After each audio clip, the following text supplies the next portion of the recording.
Mana yaqindagina arabistonlik bir ayol kishi kuylagan ona haqidagi qo'shig'i trend darajasiga ko'tarildi.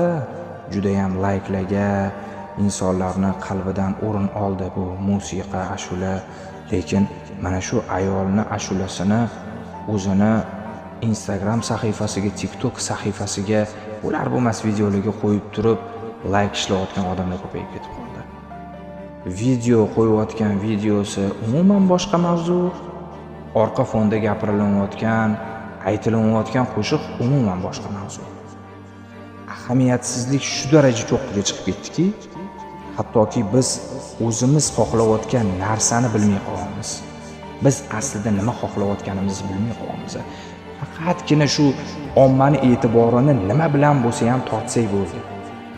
PR bo'ladimi u, aldamchilik bo'ladimi u, moshennichество bo'ladimi u, insonlarning rahmini keltirishlik bo'ladimi u. Yaqinda bir qizga uyim yonib ketdi, menga pul beringlar, ya'ni shunaqa bir ehson talab bo'lib chiqdi. Odamlar unga bir qo'lidan kelganicha bir ya'ni ehson qilishdi va shu bilan birgalikda karta raqamiga pullar tashab berishdi.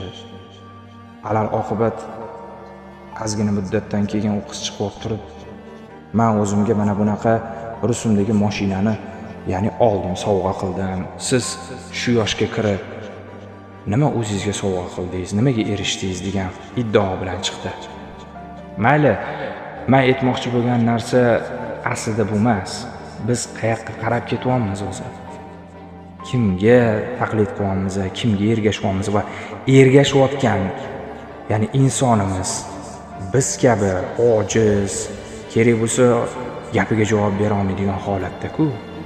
Gapiga javob bera olmaydigan holatda deganim, hammamiz oxiratda Alloh taolo bizga bergan savolga javob bera olmaymiz. Bergan oddiygina ko'z ne'matini qay yo'llarga ishlatganligimizni hisobini bera olmasdan Allohning rahmatidan yiroq bo'lgan holatda jahannamga tushib ketishligimiz tayin. Kim aytadi men hisob-kitobdan bemalol o'ta olmayman deb? Hech kim ayta olmaydi. Shuning uchun yaxshilab tafakkur qilib, biz kimlarga taqlid qilyapmiz?